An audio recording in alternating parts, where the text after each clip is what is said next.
కేసీఆర్ కుటుంబంలో ఒక కొత్త నాటకాన్ని తెరదీశారు.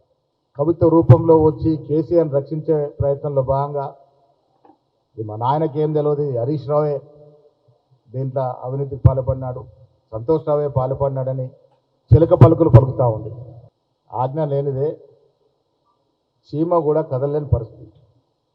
మరి కవిత మాటలు నిజమైతే హరీష్ రావు గారే అవినీతికి పాల్పడి ఉంటే ఆనాడు హరీష్ రావు ఇరిగేషన్ మంత్రిగా ఉంటే ముఖ్యమంత్రిగా కేసీఆర్ గారు ఉన్నారు, కవిత గారు పార్లమెంట్ సభ్యురాలుగా ఉన్నారు. ఇవాళ కవిత చెప్పిన మాటలు నిజమైతే మరి హరీష్ రావు గారిని చర్యలు ఎందుకు తీసుకోలే ఆ రోజు ముఖ్యమంత్రి గారు? మరి ఈ కవిత గారు ఆ రోజు ఈ అంశాన్ని ఎందుకు లేవనెత్తలేదు? అవినీతి భాగవతాన్ని బయటకు తీసుకొస్తే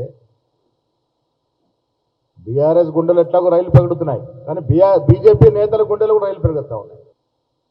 వాళ్ళు పరిపూర్ణంగా ప్రక్షాళన జరగాని అవినీతి అని ఘోష్ కమిషన్ ద్వారా చాలా వాస్తవాలు బయటకు తీసుకొస్తే టీఆర్ఎస్ తరఫున బీజేపీ వకాలత పుచ్చుకున్నట్టుగా మాట్లాడుతూ ఉంది, ఒకరిద్దరు నాయకులు మినహా.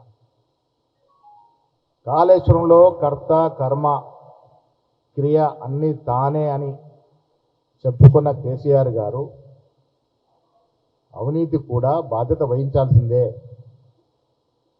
కేటీఆర్కి వచ్చిన వాటా ఎంత, ఈమెకైనా వాటా తక్కువ వస్తే వచ్చిండొచ్చు, కవిత గారికి వచ్చిన వాటాలో ఏమైనా తగ్గుదల ఉంటే ఉండొచ్చు, వాటాల హెచ్చు తగ్గులు ఉండొచ్చు, కానీ అవినీతి జరిగింది అనేటువంటి మాట మాత్రం కవిత కూడా యాక్సెప్ట్ చేస్తూ ఉన్నారు. మొన్నటి వరకు అన్న మీద రుసరుసలాడినటువంటి కవిత ఒక్కసారిగా ప్లేట్ మార్చి ఆ బాణాన్ని హరీష్ రావు సంతోషం ఎందుకు మళ్లించింది, ఇది కూడా కవిత గారే చెప్పాలి.